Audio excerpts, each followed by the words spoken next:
How to fix Janitor AI proxy error 429.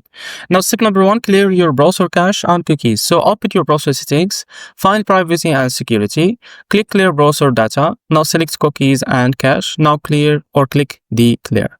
Now after that, use a different proxy or API key. Now, as you can see, go to your Janitor AI settings. If you are using proxy, try changing it. You can also add a new OpenAI API key. Now make sure the key is active and not rate limited. Now wait before trying again, so sometimes the error is temporary. Wait at least 10 to 15 minutes, then reload the page and try again.